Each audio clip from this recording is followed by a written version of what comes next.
Hey everybody, it's Uyak here, back in another video. Faputa absolutely got destroyed in this episode. I mean, this was completely unexpected. If you thought Urumui got a hard treatment, well, Faputa is definitely the child of Urumui because she got some hard treatment as well. But before we get into that, if you do enjoy the video, make sure to leave a like and subscribe for similar content in the future. Let's get straight into it. If you haven't watched my other Made in Abyss videos, I highly recommend it because you need to know the full story of what goes on in this 6th layer because it is absolutely ridiculous. Now, if you remember the ending of the last episode where Reg was absolutely bullied, this episode starts off with a recap of that exact moment of Reg basically sitting over Faputa and saying that he can't stop her, and then he seemingly gets beaten. And that's exactly where we start this episode. We get the perspective of Rico and all of the other hollows, and they're looking at the hole that Reg opened, and we see Faputa walk through that hole with an unconscious Reg. Now Faputa confronts Rico and says that it's her fault that Reg forgot everything. I mean, this show should be renamed to Made in Misconceptions because it seems like a lot of the characters just don't understand what's going on, specifically for the fact that Faputa is blaming Rico, a literal child, for Reg's missing memory, which is kind of crazy, but she directs all of her anger towards Rico for essentially making her do this. We then see Faputa essentially charge at Rico trying to kill her, which she can very much do so, and something unexpected happens. Faputa's protector, best friend you could say, Gabaroon, jumps in front of Faputa and stops her attack. Now this essentially puts him down for the count and destroys his whole arm, and this makes Faputa even more emotional and I guess convicted because she still wants to hurt Rico, even though Gabaroon just said to Faputa if she harms Rico, she's going to leave everything behind. She will no longer be able to return.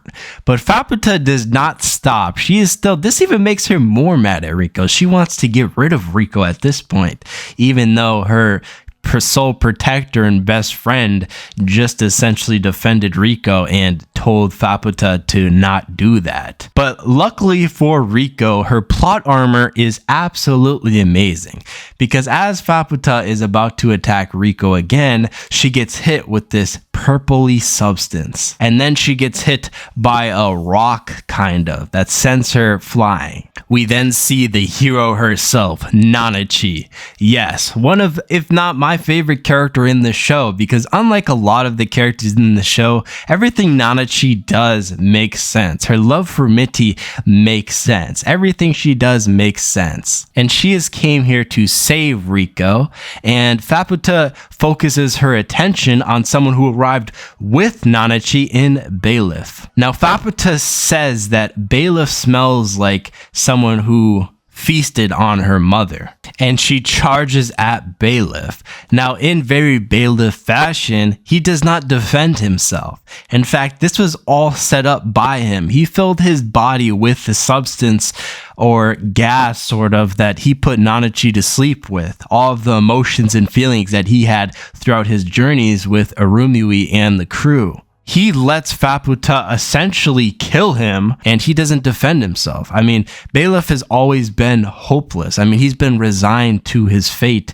ever since he partook on this adventure. Right when he consumed Urumui's flesh babies, as you would call it, he essentially gave up his life, and he's been living in, you could say, depression, which is honestly very sad. But he found a way to open up Faputa's eyes with this gas-like substance.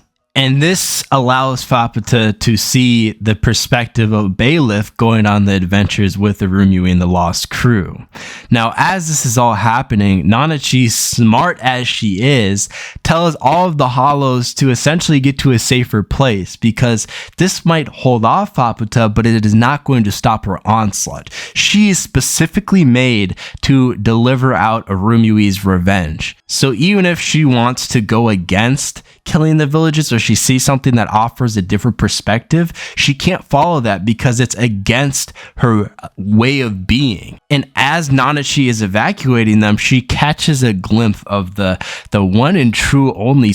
I mean, this guy is a threat to humanity. I'm not going to lie to you. I'm talking about Wazukan. This guy is an absolute menace. I've seen a lot of people try to say that he's some sort of hero, but Nanachi seems to view it as the way I view it. And this guy is a threat. I mean, he will do whatever he can do in order to get to what future he wants.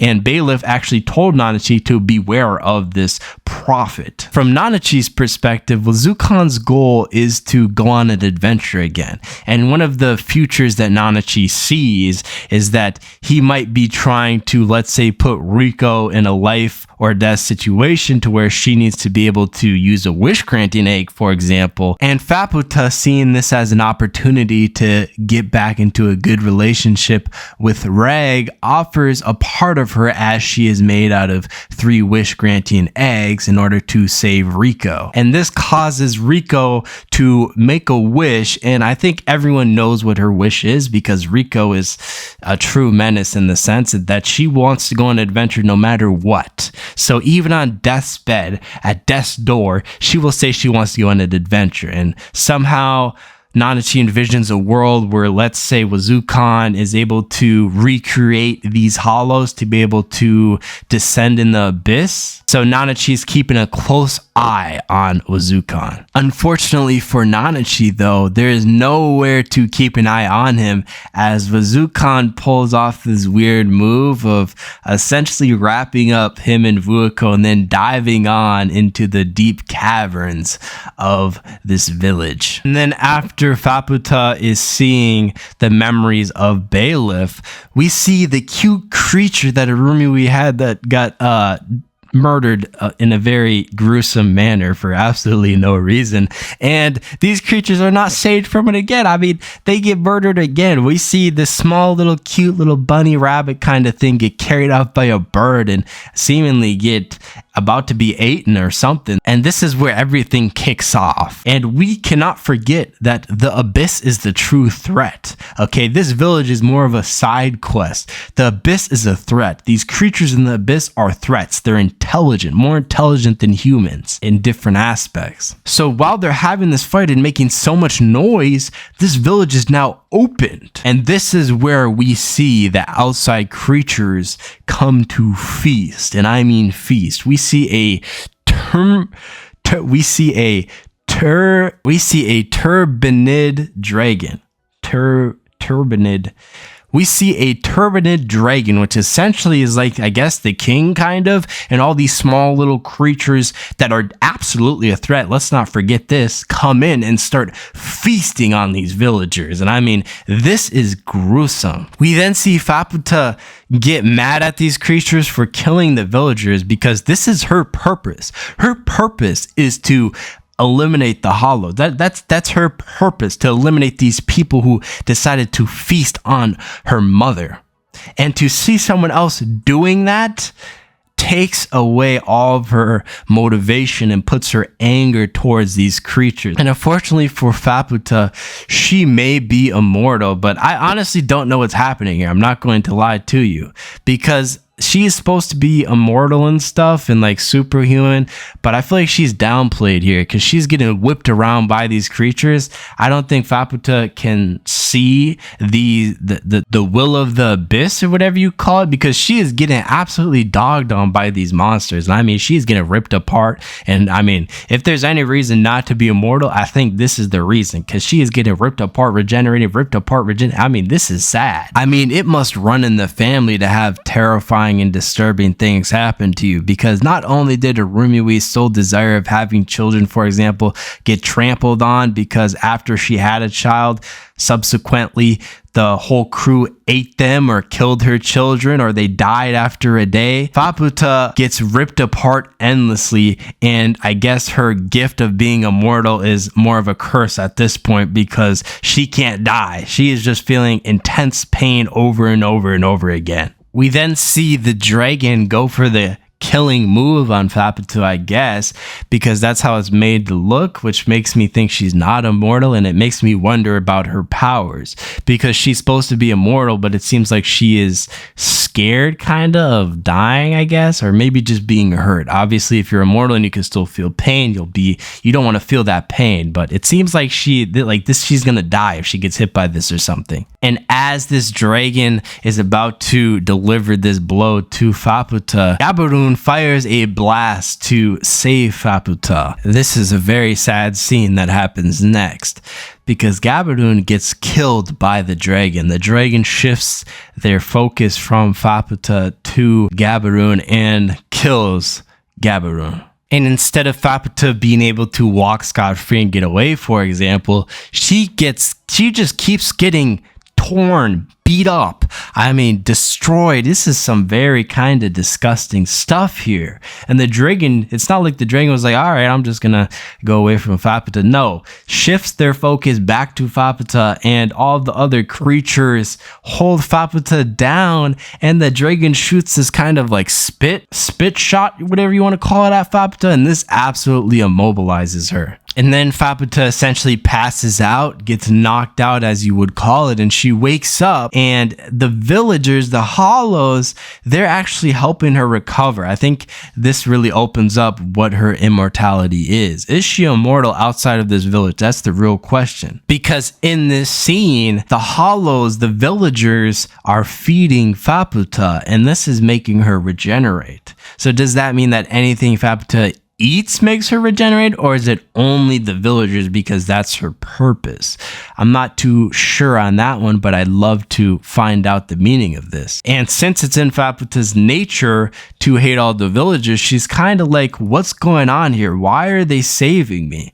Why are they saving me? What is this? And it starts to make her feel different. And we see some intrusive thoughts into what Faputa is thinking, and she is essentially changing in a way. And I guess this has something to do with her wish-granting eggs.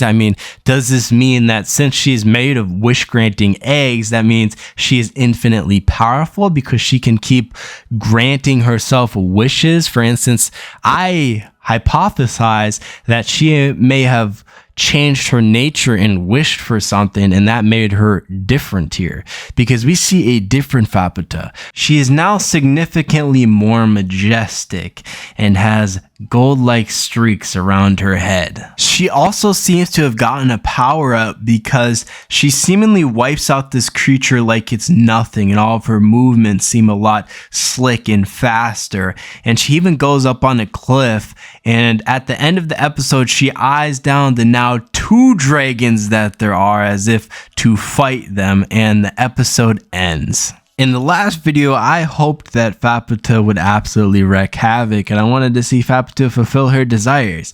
In this episode, she got stomped. So hopefully in the next episode, we can see Faputa finally get some sort of sympathy from the writers and authors. But leave a comment on what you think is going to happen in the next episode. If you enjoyed the video, make sure to leave a like and subscribe for similar content in the future. I will see you in the next video.